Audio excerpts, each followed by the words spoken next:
ओंकार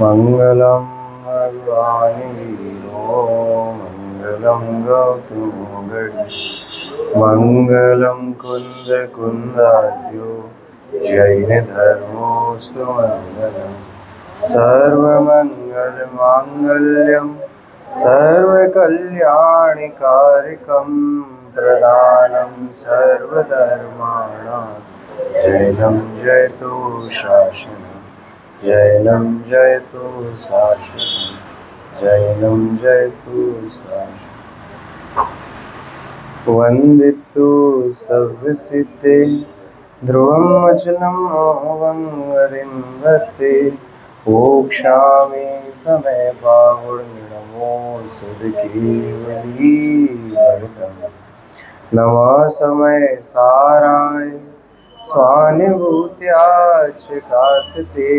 चित्स्वभावाय भावाय सर्वभावान्तरिक्षते।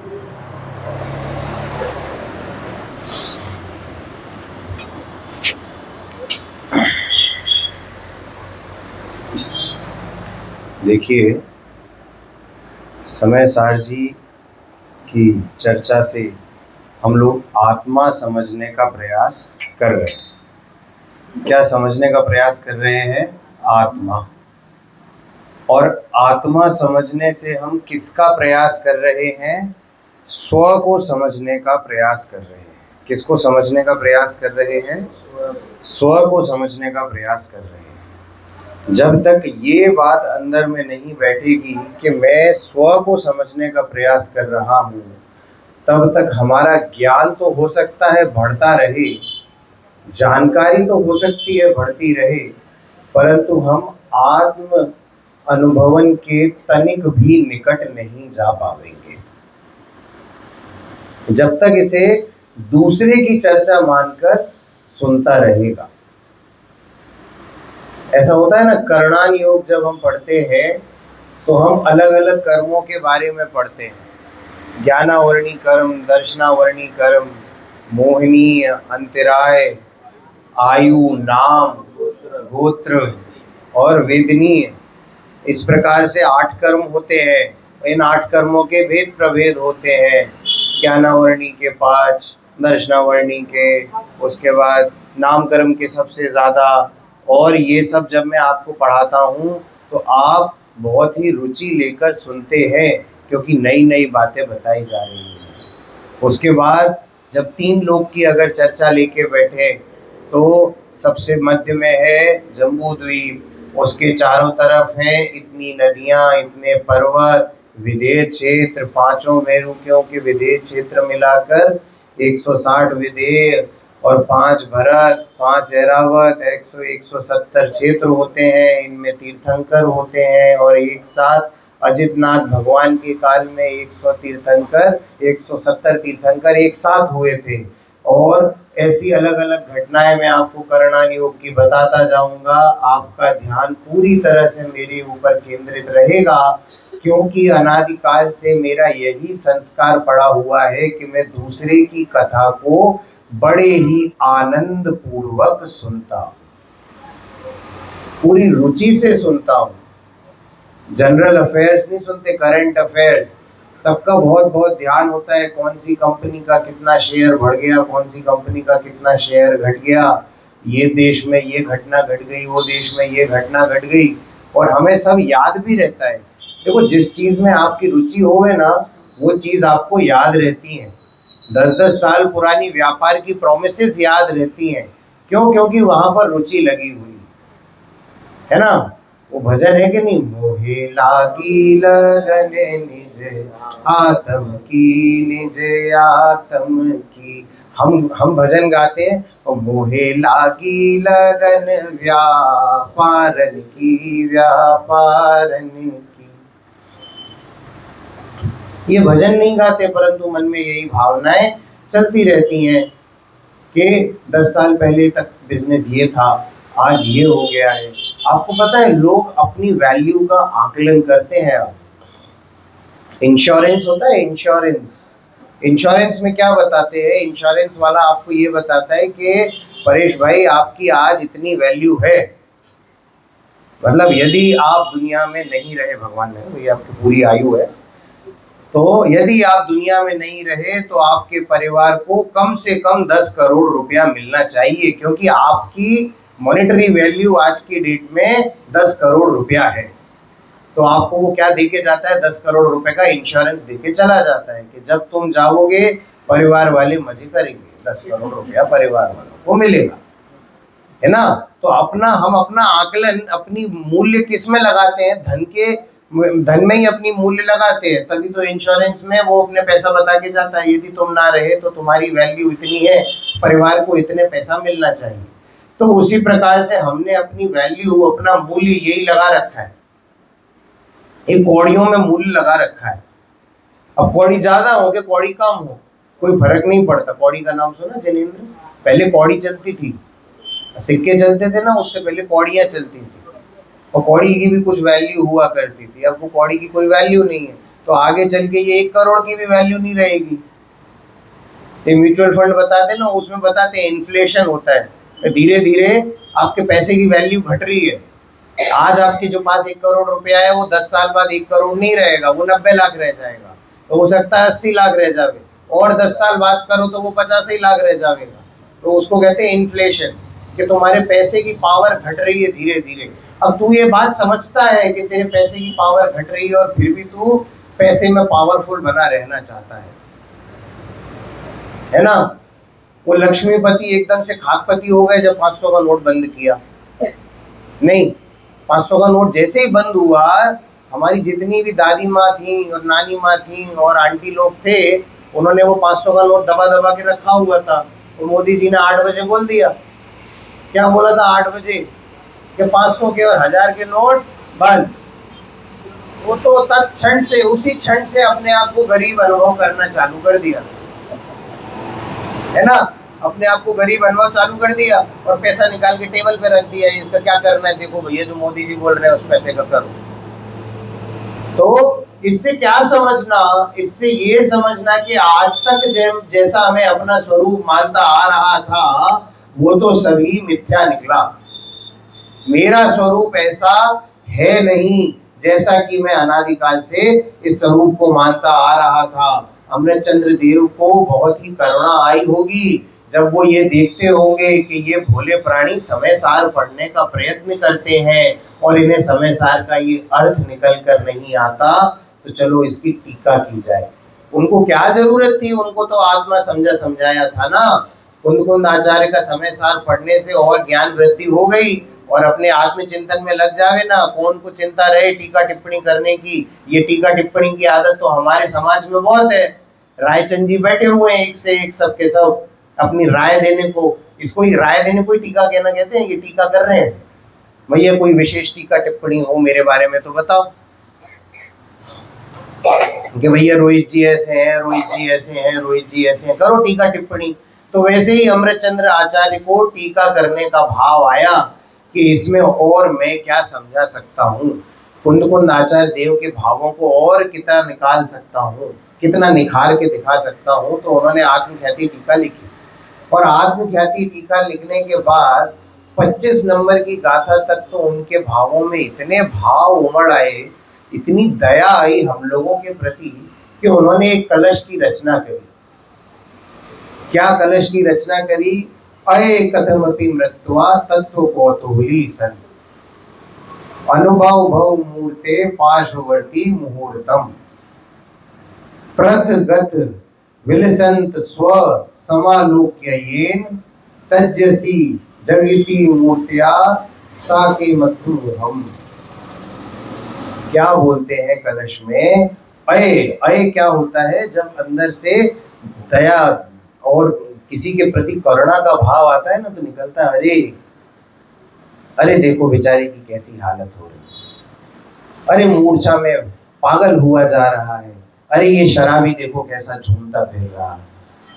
आपको हंसी नहीं आती जब किसी का दुख आप समझते हो ना, तो आपको हंसी नहीं आती, अंदर से करुणा का भाव आता है।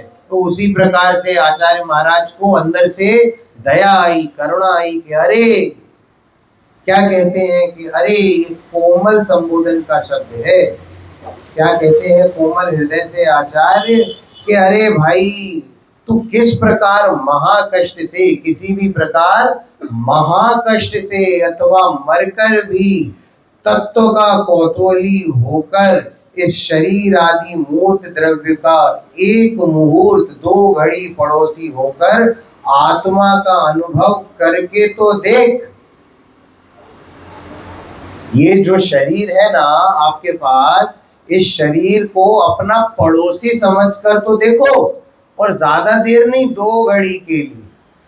वो भजन है ना, 2 घड़ी बस 2 घड़ी निज आत्म के नजदीक आ जाओ, अपनी प्रभुता देख लो, बाहर ना भरमाओ, अरे 2 घड़ी बस 2 घड़ी।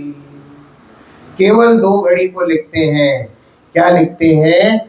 2 घड़ी को। ये जो शरीर है ना, इसको अपना बगल वाला समझ कर देख, इसको अपना पड़ोसी समझ कर देख। ये पड़ोस में घर है ना, ये ऐसा पड़ोस वाला घर समझ कर देख कि मेरा घर ये है और शरीर का घर वो है। मैं मेरे घर में रह रहा हूँ, शरीर उस घर में रह रहा है। मैं शरीर का काम नहीं करता और शरीर मेरा काम नहीं करता। ऐसा आत्मवन करके तो देख, और ज्यादा देर नहीं, केवल एक समय को ऐसा अनुभवन करके तो देख, जिससे अपने आत्मा को विलास रूप सर्व परद्रव्यों से भिन्न देखकर इस शरीर आदि मूर्तिक परद्रव्यों के साथ एकत्व के मोह को तू शीघ्र ही छोड़ देगा। तुझे अपनी समझ आ जाएगी ना, तो तू अपने आप को शीघ्र ही छोड़ देगा।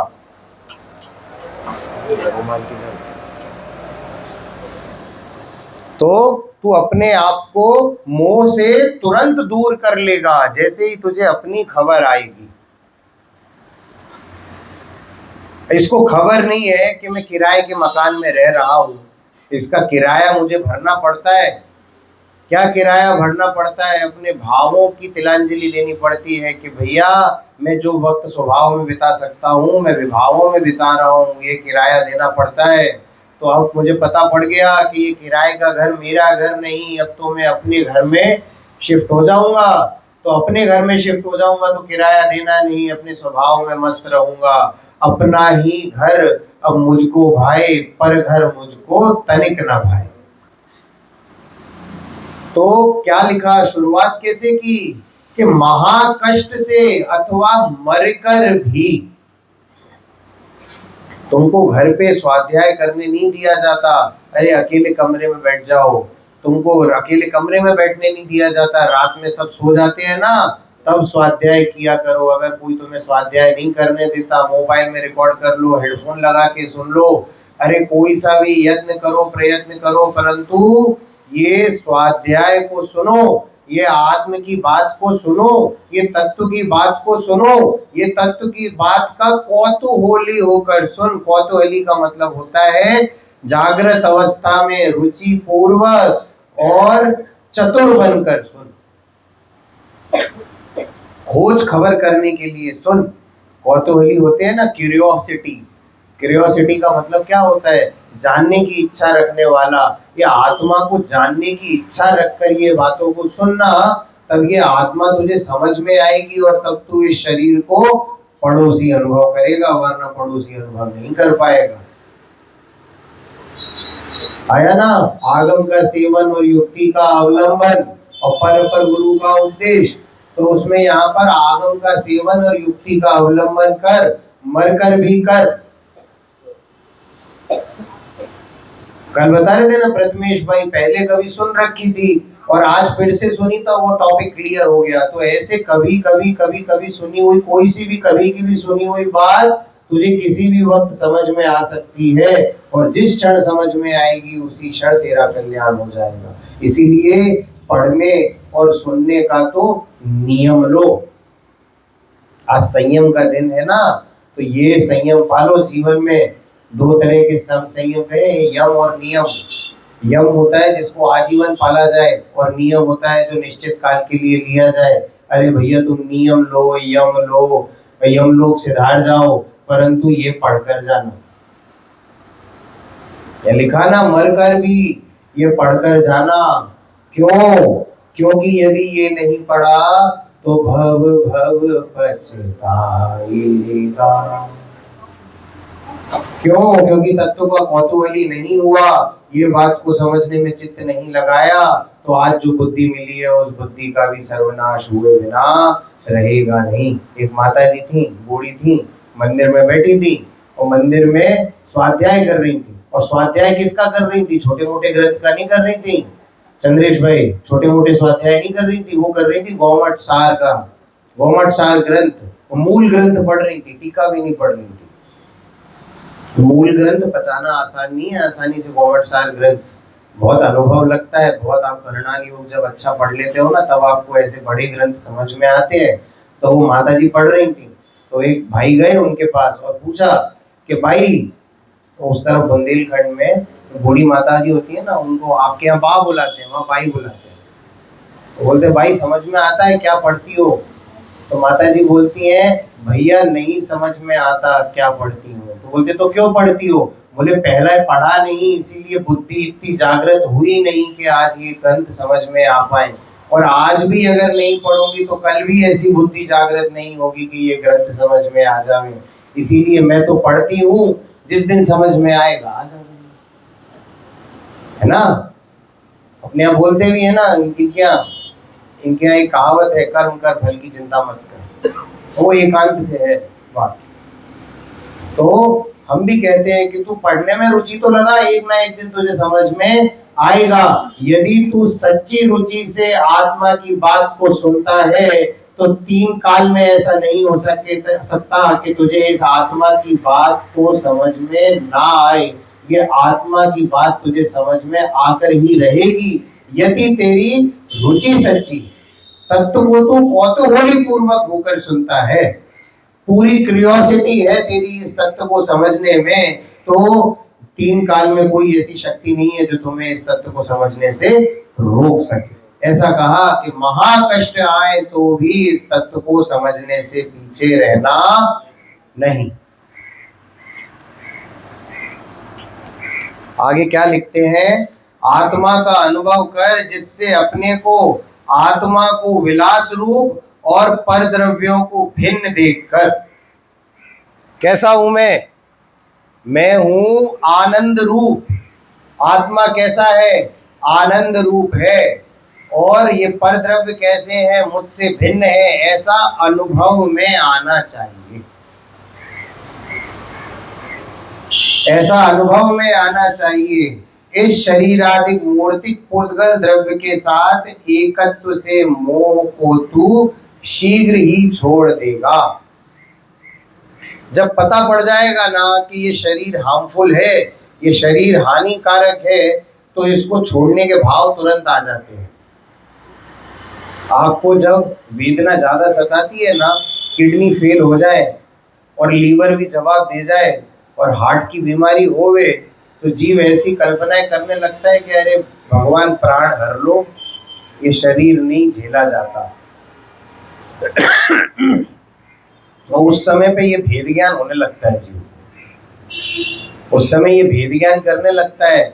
और ये भेद ज्ञान किस दृष्टि से करता है? ये उस दृष्टि से करता है कि ये शरीर छूट जाएगा, ये वेदना दूर हो जाएगी तो मैं सुखी हो जाऊंगा। इस दृष्टि से इसका ऐसा भेद ज्ञान चालू हो जाता है कि ये मर जाऊं तो अच्छा है, मर जाऊंगा तो दूसरा शरीर मिलेगा। अरे भैया ये क्या गारंटी है कि उस दूसरे शरीर में जाके तेरे जो ये भाव हो रहे हैं अभी के शरीर भिन्न है और आत्मा भिन्न है, वो उस समय हो जाएंगे? और बहुत बहुत जी जाते हैं। एक 1863 या उस समय की कहीं की बात है, इंडिया की बात नहीं है, इंडिया से बाहर की बात है। वहां पर तो क्या दफनाते हैं ना, इंग्लिश कंट्री थी कोई, तो वहां पर गाड़ने का चलन है। तो एक महिला शांत हो गई और उनको उनका जो कॉफिन कहलाता है, ताबूत, उसमें बंद कर दिया और ताबूत को बंद भी कर दिया और ढक्कन भी लगा दिया। तो उसकी एक बिल्कुल बाल सखा आई, कोई परम मित्र, तो बोले अरे उसको एक बार अंतिम में देखना है, मुझे अंतिम में देखना है। तो बोले ठीक है, अंतिम में देखना है तो देख लो। बोले नहीं, ढक्कन खोलो, ढक्कन खोलो। तो उन्होंने ढक्कन खोल दिया, ढक्कन खोल दिया। और उसके बाद अब वो मित्र होता है ना, और लेडीज तो जोर से रोती हैं, तो वो थोड़ा दहाड़ के रोई और उसकी छाती पे ऐसे जोर से हाथ मारा, वो उठ के बैठ गई। सच्ची घटना है। और उठ के बैठ गई और डॉक्टर बुलाया, उसका चेकअप कराया, वो सही निकली और उसके बाद 47 साल और जी, 47 ईयर्स और जी उसके बाद। और उससे पहले उसको मृत घोषित मान के उन्होंने तो दफनाने की तैयारी कर दी थी। वो तो दोस्त आई इसलिए ढक्कन खोला, है ना। तो आप इस बात को ये समझो कि आयुष से तेरा शरीर चलता है, तेरे चाहने से तेरा शरीर चलता नहीं। तो तू बीमारी के काल में ऐसी भावनाएं करता है कि इससे अच्छा तो मर जाए, इससे अच्छा तो मर जाए। ये आत्मघात के परिणाम होते हैं भैया। आत्मघात बहुत बड़ा पाप है। तूने इस जीवन का मोल नहीं समझा, इस मनुष्य भाव का मोल नहीं समझा। इस मनुष्य भाव के लिए सौधर्म इंद्र अपनी झोली फैलाता है और कहता है कि कुछ समय के लिए मुझे ये मनुष्य आयु दे दो और जिससे मैं ये संयम पाल सकूं और धन्य हो जाऊं। और तू इस मनुष्य आयु में अपने आप के मरने की कांक्षाएं करता है। ये किस प्रकार का अभागा जीव है। तो इस मनुष्य पर्याय की इस प्रकार की वैल्यू करो और महाकष्ट सहन करके भी इस तत्व को समझने का प्रयास करो। लिखते हैं, यदि यह आत्मा 2 घड़ी पुद्गल द्रव्यों से भिन्न अपने शुद्ध स्वरूप का अनुभव करे, 2 घड़ी भी नहीं, एक समय के लिए यदि तुझे आत्म अनुभवन की रुचि जागे, अंदर से ना तड़प उठती है, तड़प। अभी अनंत चतुर्दशी आएगी, कुछ लोग निर्जला उपवास करेंगे और कुछ लोग ज्यादा क्षमतावान होंगे तो हो सकता है आप क्या करते हैं 2 उपवास, एक साथ 2 निर्जला उपवास और कहीं भी कभी 3 निर्जला उपवास। और उसके बाद फिर उनकी अवगानी की जाती है, उनको बग्गी पे बैठा के निकाला जाता है भैया कि इन्होंने उपवास किए। तो बहुत सही बात है भैया, शरीर का दमन कर रहे हो, इच्छाओं का दमन कर रहे हो, बहुत अच्छी बात है। परंतु उस समय पे यदि जीव का आत्मचिंतन ना हुए और ये ऐसे 3 दिन का निर्जला उपवास कर लिया, अब उसके बाद क्या परिणाम होते हैं। वहां पर तो चौथे दिन उसकी अवगानी निकल रही है। अब वो धीरे धीरे उसको बाजे गाजे के संग लेके जाएंगे, वहां पर बिठाएंगे और उसके बाद फिर पानी पिलाएंगे। तो बोले अरे भैया मत नाचो, जल्दी चलो पानी पीना है, मत नाचो, मत बजाओ बाजे, जल्दी ले चलो, कहाँ ले चल रहे हो, पानी पिलाओ, प्यास लग रही है बहुत। तो 3 दिन से प्यास से थे, तब तो कुछ बोल नहीं पाए क्योंकि उपवास से थे। आज थोड़ी उपवास है, पानी पिलाओ ना भैया, इसे क्या देर देर करते हो और तुम 4 बातें कर लो। अब अरे कैसा तुम्हारा महान पुण्य का उदय है, तुम्हारे 3 उपवास पूरे हो गए, अरे तुम तो इतने महान धनी पुण्यशाली हो। अरे वो अपने आप को पुण्यशाली नहीं मान रहा, प्यासा मान रहा है, उसको पानी पिलाओ। तो इस प्रकार का जो तड़प होती है ना, ये तड़प समझाने के लिए मैं बोल रहा हूँ। ये ऐसी तड़प उठती है, तड़प, वो ऐसी तड़प उठती है आत्म अनुभवन की। अंदर से जब जीव को संसार दुखी लगने लगता है ना, संसार में मैं दुखी हूं ऐसा भास होने लगता है ना, तब अंदर से ऐसी तड़प उठती है कि अब आत्म अनुभवन करा दो प्रभु, अभी आत्म अनुभवन करा दो। तब आती है इस तरह की महिमा प्रभु की कि हे प्रभु आपने जो मार्ग दिखाया है, इस मार्ग पर मैं चलूं और मैं भी सुखी हो जाऊं। तब आती है कि ये 2 घड़ी को अपना अनुभव करने के लिए आतुर होता है। जैन धर्म को समझने के लिए आकुलित हो भैया, कोई मना नहीं करता, आपको आकुलता अच्छी लगती है महिलाओं को ज़्यादा आकुलित होने की आदत होती है, तो आप लोगों को आकुलता करनी है ना, तो इस बात के लिए आकुलता करो कितनी जल्दी मेरे को आत्म संबोधन हो जावे, आत्म उद्बोधन हो जावे, आत्म अनुभवन हो जावे, आत्मा की अनुभूति हो जावे, निज अनुभूति हो जावे। ज्ञानानंद स्वरूप जैसा गुरुदेव श्री अभी प्रवचन में बता रहे थे, हूँ तो परमात्मा छू, तो ऐसा परमात्मा में हूँ ऐसा मुझे अनुभवन हो जावे, मैं तो शुद्धात्मा हूँ ऐसा मुझे अनुभवन हो जावे, मैं तो कारण परमात्मा हूँ ऐसा मुझे अनुभवन हो जावे, ऐसी तड़प अंदर से तब उठती है। क्योंकि मरने जैसे कष्ट तो पहले भी सहे हैं और अभी भी सहते हैं। मरने जैसे कष्ट नहीं सहते क्या? मानसिक पीड़ाएं इतनी हो जाती हैं कि जीव ऐसे सोच बैठता है इससे अच्छा तो मर जाए। बड़े बड़े सेठियाओं के यहाँ ऐसा घर कलेश होता है कि आदमी को लगता है कि इससे अच्छा तो चल बसे भैया, तो ये मरने जैसे ही कष्ट तो हो गए और फिर भी तू इस संसार से अरुचता नहीं है। तो उसी प्रकार से यहाँ तुझे समझाया कि मरकर भी ऐसे कष्ट सहन कर कर भी, यानी कि मरणासन्न होने के काल में भी प्राण छूटने वाले हों और तो भी ऐसे विचार आने चाहिए कि मैं तो ध्रुव हूँ, मैं तो आत्मा हूँ, मैं तो ज्ञायक हूँ और एक ज्ञायक भाव हूँ, ऐसा विचार आना चाहिए मरणासन्न हालत में भी। इसीलिए बोलते हैं जिनवाणी सुन लो रे ओ भैया, जिनवाणी सुन लो रे। ये जिनवाणी सुनो, जिनवाणी समझो, क्योंकि ये जो सुन रहे हो ना, ये समझ रहे हो ना, जितना धारणा में बैठेगा वो समाधि मरण के समय पे तुमको विचार में आना चाहिए।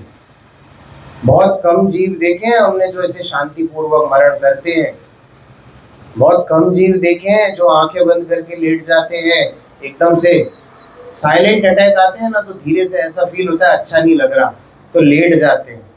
हमारे नाना जी का बहुत अच्छा मरण हुआ, हमने देखा नहीं बट बताते हैं ऐसा कि उनको घबराहट हुई तो वो लेट गए और ये 38 नंबर की गाथा उन्होंने बोलने लगे, मैं एक हूँ, मैं शुद्ध हूँ। और वो गाथा आदि पढ़ पाए थे तब तक बोल बंद हो गया और हो सकता है उस समय पे उनके प्राण छूट गए हो।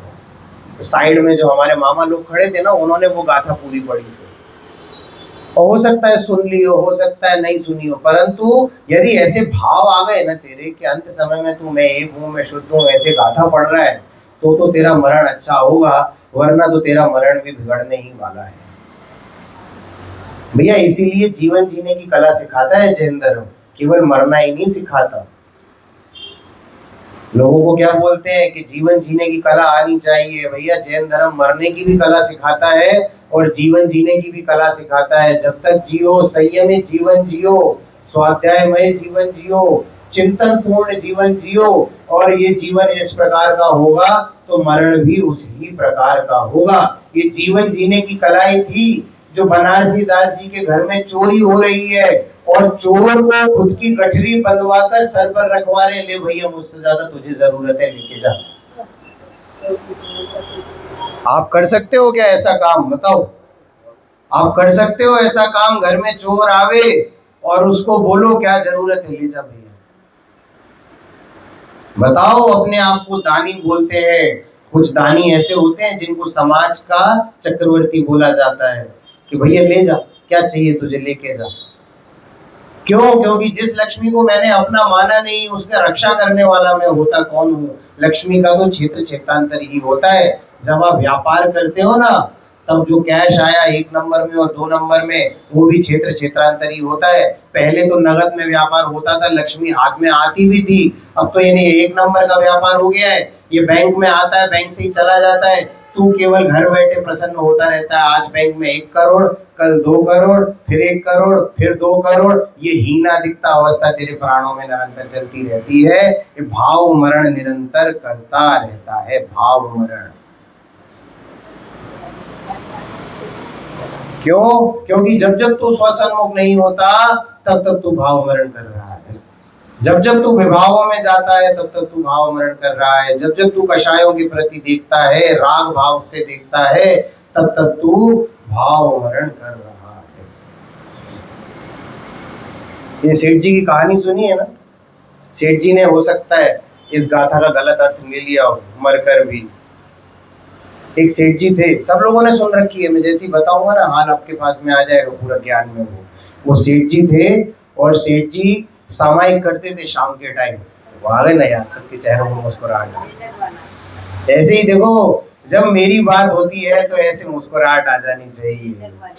क्या तू तो आत्मा है? जब तीर्थंकर भगवान ऐसा बोलते हैं, गुरुदेव तुझे बताते हैं कि तू तो आत्मा है, ऐसे प्रसन्न चित्त हो जाना चाहिए।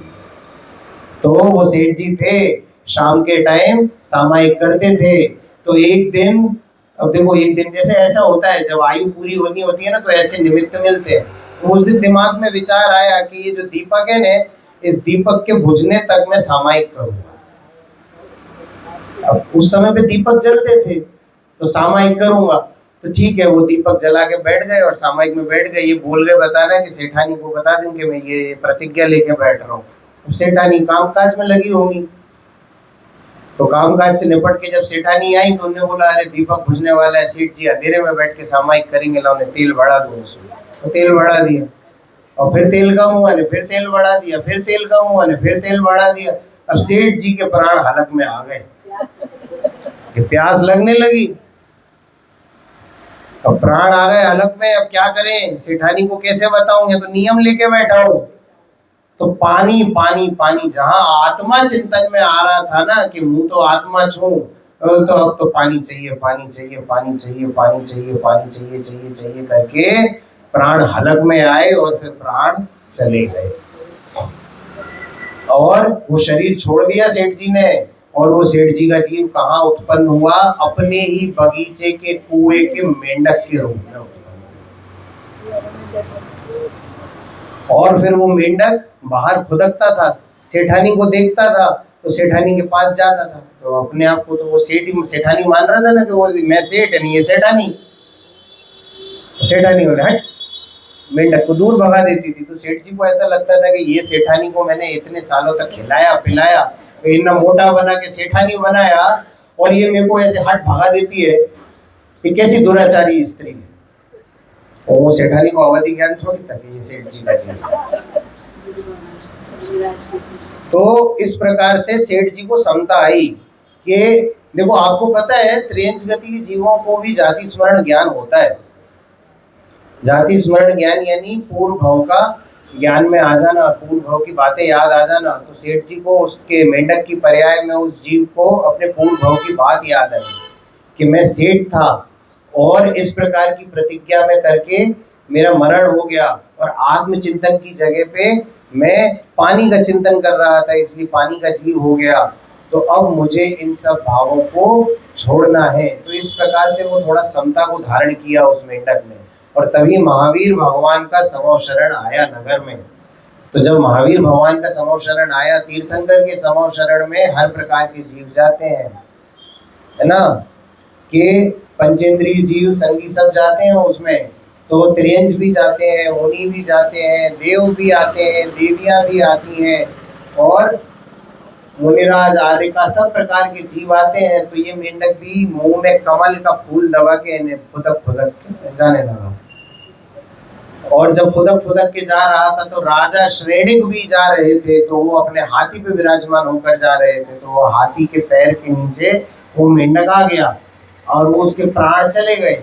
और अब देखो भावनाओं का खेल देखो, यहाँ आता है कौतूहली कि तू क्या किस चीज की इच्छा रखता है। उस समय पानी की इच्छा थी तो मेंढक की पर्याय हुई, अभी तीर्थंकर की वाणी सुनने की इच्छा थी तो देव पर्याय में प्रकट हुआ, और राजा श्रेणिक से पहले उस समव शरण में पहुंच गया। और उस समव शरण में जब पहुंच गया तो उसके मुकुट पर मेंढक का चिन्ह बना था।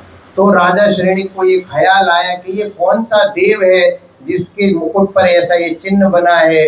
तो उसके उत्तर स्वरूप वो मेंढक की कथा आई कि ये तुम्हारे ही हाथी के पैरों के नीचे आया हुआ मेंढक का जीव है। वो जीव के परिणाम इतने प्रबल थे तीर्थंकर की वाणी सुनने के लिए कि वो तुमसे पहले इस समव शरण में देव पर्याय धारण करके आ गया। यहां आता है कौतूहली, तुम किस चीज के कौतूहली हो, तुम्हें क्या चीज रुचती है। तुम्हें जो चीज रुचेगी तुम्हारे भाव भी उसी तरफ दौड़ेंगे। तुमको व्यापार रुचेगा तो मंदिर में भी व्यापार के ख्याल आएंगे, और तुम्हें धर्म रुचेगा तो व्यापार में भी धर्म के ख्याल आएंगे, धर्म के ही विचार आएंगे। ये बताते हैं आज भी कई ऐसे सेठ जी हैं जो स्वाध्याय करते हैं व्यापार के समय पे भी, दोपहर में थोड़ी देर अपनी व्यापार से अलग उठ के स्वाध्याय करने जाते हैं। कुछ सेठ जी हैं आज भी ऐसे। भैया हमारी रुचि बताती है आजीविका करना मजबूरी है और ये काम जरूरी है। आजीविका करना तो मजबूरी है, क्योंकि आजीविका प्रॉपर नहीं होगी, आपके पास भोजन आदि की सामग्री अगर बराबर नहीं होगी तो धर्म में आपका मन नहीं लगेगा। देखो हर कोई के परिणाम नहीं होते सब कुछ छोड़ छाड़ के ब्रह्मचारी हो जाए, और अगर सब कुछ छोड़ छाड़ के तुम ब्रह्मचारी हो गए और तुम्हारी रुचि इसी तरफ लगी हुई है तो तुम समाज पर बोझ बन के रहोगे। और इस प्रकार के जब जीव हो जाते हैं ना तो समाज भी सोचती है पंडित जी कब पलायन करें। 6-7 दिन तक तो 10 दिन तक तो आप मुझे बहुत प्यार से खिलाओगे पिलाओगे आदर सत्कार करोगे, 11वें दिन बोलोगे पंडित जी ट्रेन कितने बजे कौन से स्टेशन से है बताओ कितने बजे की है, या ट्रैफिक बहुत होता है चलो थोड़ा जल्दी चलते हैं हम आपको छोड़ आते हैं स्टेशन। तो इस प्रकार से हालत हो जाती है। यदि तुम आजीविका छोड़कर और सही धर्म ध्यान नहीं है तुम्हारा तो ऐसे भटक जाओगे।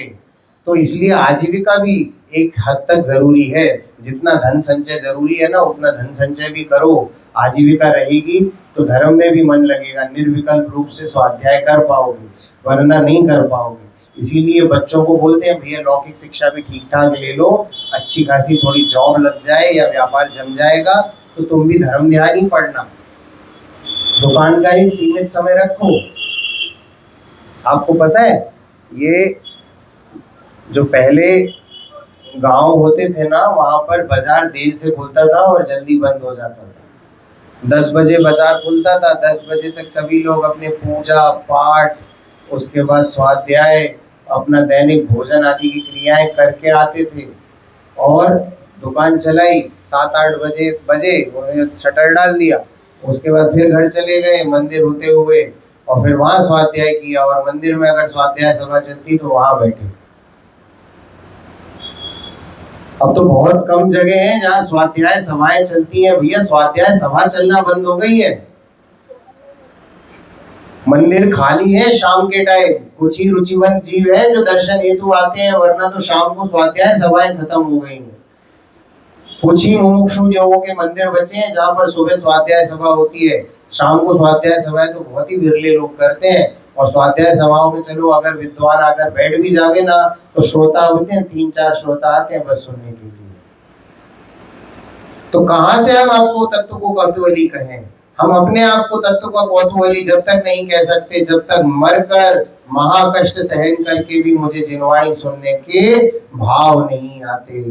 कोई पैरों के नाखून उखाड़ देवे, हाथों के नाखून उखाड़ देवे, जीवा काट देवे, तो भी मन में जिनवाणी के प्रति भाव तो प्रबल रहने चाहिए, जिनवाणी सुनने के भाव प्रबल रहने चाहिए, आत्मानुभूति के भाव प्रबल रहने चाहिए।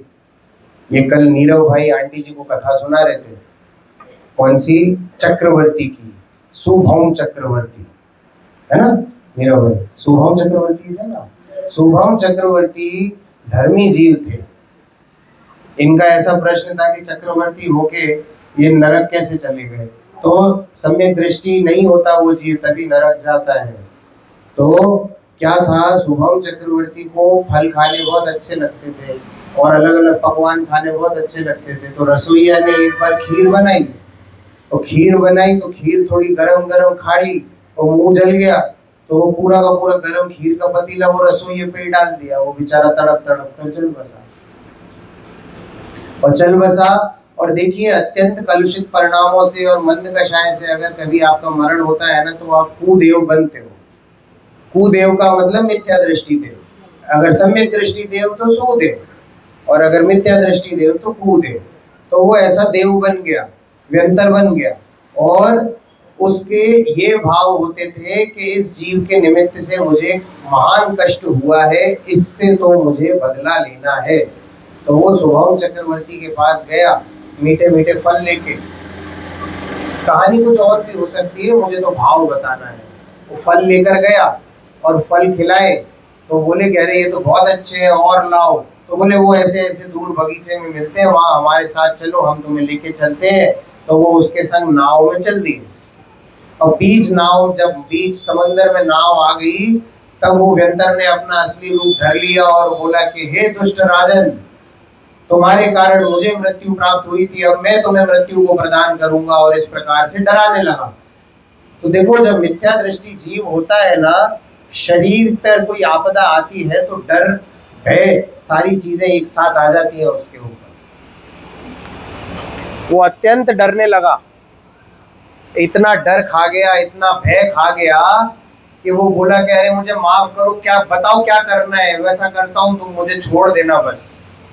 तो वो व्यंतर जानता था कि ये राजा जैनी है, इसकी जैन धर्म पर श्रद्धा है और वो श्रद्धा अभी टूटी नहीं है। वो श्रद्धा को तोड़ता हूँ, उसका थोड़ा सा परीक्षा लेता हूँ कि इसकी श्रद्धा कितनी दृढ़ है जैन धर्म पर। वो बोलते हैं ठीक है राजन, हम तुम्हें छोड़ देंगे, ये पानी पर नमोकार मंत्र लिखो और उस पर पैर लगा दो, तो हम तुम्हारे प्राण दान दे देंगे। और मिथ्या दृष्टि देव ने इस प्रकार का जब प्रलोभन दिया, तो ये राजा भी मिथ्या दृष्टि तो था, उसको क्या शरीर बचाना था, उसको धर्म नहीं बचाना था अपना, उसको शरीर बचाना था। तो इसीलिए आप खुद सोचो, पानी पर नमोकार मंत्र लिखा जा सकता है क्या? ये भावों में विराधना हो गई और उसने ऐसे ऐसे ऐसे करके नमोकार मंत्र लिखा और उस पर पैर लगा दिया और 7वें नरक चला गया। कौन से नरक चला गया? 7वें नरक। धर्म की विराधना का बहुत डीप पाप बनता है, इतना डीप पाप बनता है कि नरक और निगोद सीधे जाते हैं हम धर्म की विराधना करने में। तो भैया आप समझो, जब आप ये तत्व का विरोध करते हो ना कि ये बात इन्होंने गलत बोल दी, ये बात इन्होंने गलत बोल दी, अरे तू अर्थ नहीं निकाल पा रहा है तो बात अलग है, तू धर्म का विरोध मत कर, नरक निगोद का पात्र तो मत बन। भैया तत्व का कौतूहली बनकर सुन, इसको समझने की कोशिश कर। विरोध क्यों करता है? तू तो यहाँ धर्म सभा में धर्म सुनने बैठा है ना, नहीं समझ में आया वक्ता की बात, किसी और से पूछ, अपने पड़ोसी से पूछ, उससे नहीं समझ में आता किसी और गुरु के पास जाके पूछ। परंतु जब तक पूछ, जब तक तेरे तत्व चिंतन में तेरी जितनी भी शंकाएं हैं वो दूर नहीं हो जाती, तो तब तक पूछ, चिंतन कर, कौतूहली होकर इसका अनुभवन करने की कोशिश कर। परंतु बीच में यदि कहीं और भटक जाएगा तो इसी प्रकार से भवकूप में डूब जाएगा और तेरा संसार का किनारा आसपास नहीं होगा। एक अंधा जीव था और वो अंधे जीव को एक नगर में प्रवेश करना था। तो मुनिराज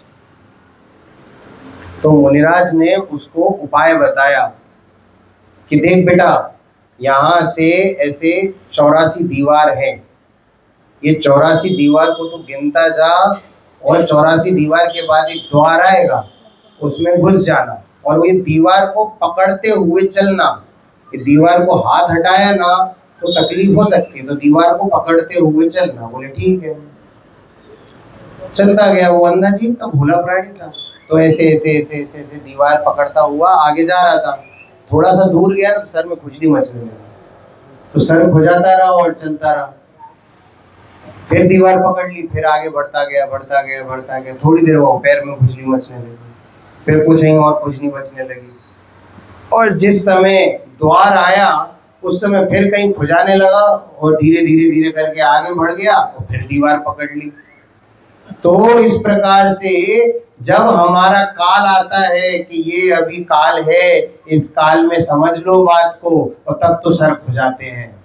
और अदरवाइज ये रोना रोते हैं कि भैया हमें तो धर्म सुनने को नहीं मिलता। अगर तेरा यही हाल है कि स्वाध्याय सभा में तो तू सर खुजाएगा और घर पर बैठकर ये रोएगा कि मुझे आत्मा समझ में नहीं आता, तो तू 84 लाख योनियों में जाने लायक ही है। तो इस प्रकार से वो जीव भी भटक गया ना, तो ऐसे हम भी भटक ही रहे हैं, आज तक भटक रहे हैं, अनंत काल से भटकते आ रहे हैं और आगे चलकर भी भटकते ही रहेंगे, यदि ये तत्व का कौतूहली पूर्वक मैंने अपनी बात को नहीं सुना, नहीं समझा। ये जो भावार्थ है इसको पढ़ते हैं थोड़ा। यदि यह आत्मा दो घड़ी पुद्गल द्रव्य से भिन्न अपने शुद्ध स्वरूप का अनुभव करे, उसमें लीन हो, परिचय के आने पर भी डिगे नहीं, तो घातिया कर्म का नाश करके केवल ज्ञान उत्पन्न करके मोक्ष को प्राप्त करे। आत्म अनुभव की ऐसी महिमा है, तब मिथ्यात्व का नाश करके सम्यक दर्शन की प्राप्ति होना तो सुगम है। इसीलिए श्री गुरुओं ने प्रधानता से यही उपदेश दिया है। हमारा रात का क्या विषय चलता है? देशनालब्धि।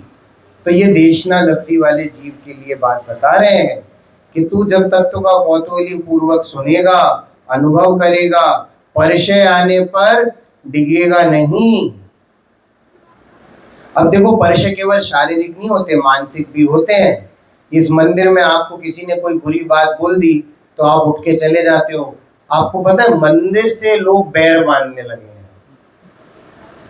आपके यहाँ ऐसे जीव हैं कि नहीं पता नहीं, पर वहां तो ऐसे कई जीव ऐसे देखे जाते हैं कि मेरे अनुसार अगर काम नहीं होगा मंदिर में तो हम मंदिर नहीं आएंगे।